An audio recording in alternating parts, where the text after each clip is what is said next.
Hey y'all, this is Toya. You're tuned in to Healthy Talks and Walks with Toya, where we are generational curse breakers that are growing in the uncomfortable. Hey y'all! So real quick, if you're new to my channel, my name is Latoya Calhoun. I am a wife by faith from a mother. I am a transformational speaker, and I'm a life coach. And I sell shirts that says Generational Curse Breaker and Growth is in the Uncomfortable at autumnfaithcollc.com, and you can get yours today. And we also sell mugs now. I'm so excited about that. So if you're new to my channel, I like to talk about things that I'm learning on my journey to healing.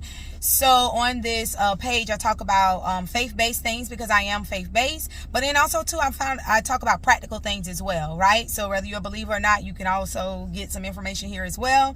But anywho's, so today I want to talk about proper preparation. And the reason I want to talk about this is because recently I was invited to do a podcast with someone, and they just weren't prepared. And I'm not doing this to like bash them, but I want to talk about things that I learned during this whole little situation, right? And so the reason I want to talk about proper preparation is because I oftentimes hear people praying for their business to do well, or praying for their marriage to do well, praying for their children to do well, praying for money, financial blessings, and all of these things, right? But how are you preparing for your answered prayers? And so earlier this year, I felt that God had told me to be in preparation for my answered prayers, to receive my answered prayers. So part of my preparation was to slow down and everything else and just get some things in order. So during this podcast situation, I spoke with the person about 2 weeks out. We knew we were doing it. So the first thing was the day before, they didn't call to verify, to confirm that we were still on, which that should have been a telltale sign. So the day of, I called and was like, hey, are we still on? So then they said, yeah, we're still on. So we had some bad weather in the area. And so I said, hey, I'll be about 15 minutes late because the weather is bad over here. I'm not going to leave when it's storming and lightning and things like that. So when I got there a little bit late, I still had to wait for an hour for the person to set up the equipment and get stuff going and everything else, which that was like crazy to me. I found that to be absurd. A couple times throughout the thing, they said, you know, I'm trying to be able to compete with, you know, this popular radio show, right? And I just thought that was kind of like, okay, you say it one time, it's like, okay, but when you say it maybe more than once or twice or something about who you're trying to compete with, it just kind of gives the wrong impression that you're in competition with people that you don't need to be in competition with. Our only competition need to be ourselves, only because here's the thing, right? Like we all have our own lane. It's all people that's going to be maybe similar to us, but ultimately the goal is to just be the better you the next day, right? Whatever it is that you're doing, be the better you. Anyway, so then in addition to that, once we got started, the person didn't have questions. It was just all of these things, right? And I will say this, shout out my friend Stephanie. When I called her the next day and told her what took place, she was like, Toya, well, you didn't prepare either.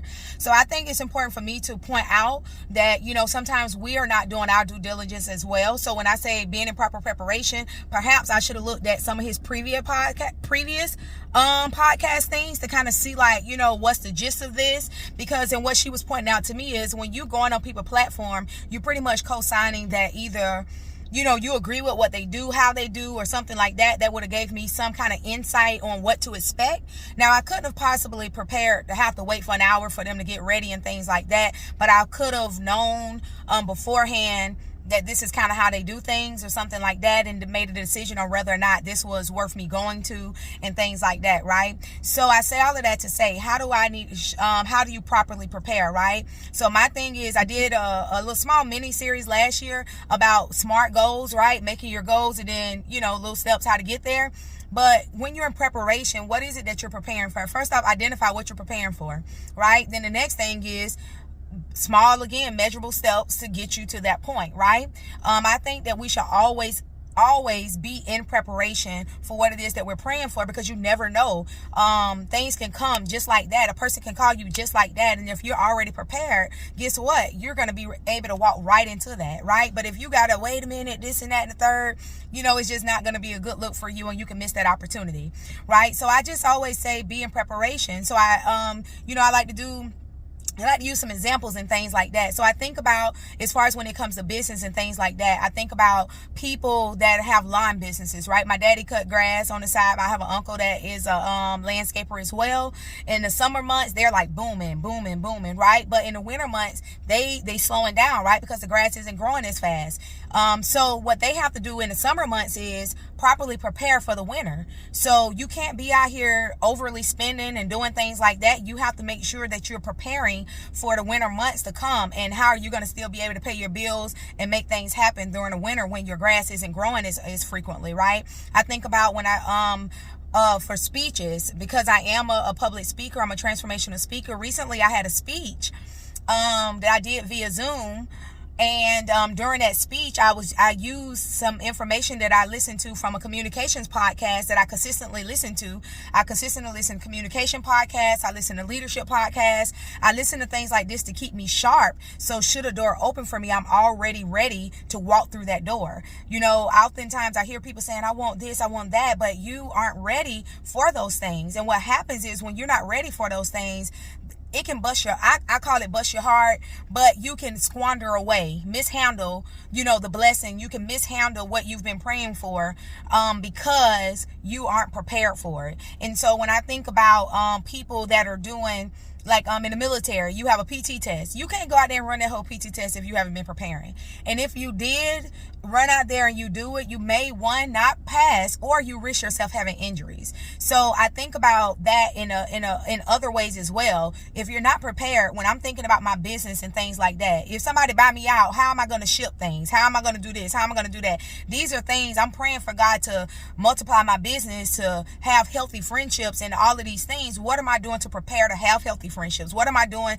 to multiply my business? When it happens, I ain't gonna say if, when it happens, right? How are you prepared for that? So I just wanted to encourage somebody with that today. Let me know, what is some of your preparation things that you do, some of your preparation skills or things or whatever. Drop a line, let me know if this is beneficial. This is your girl Toya. Don't forget to comment, like, subscribe, and share, because it may bless somebody else. Peace.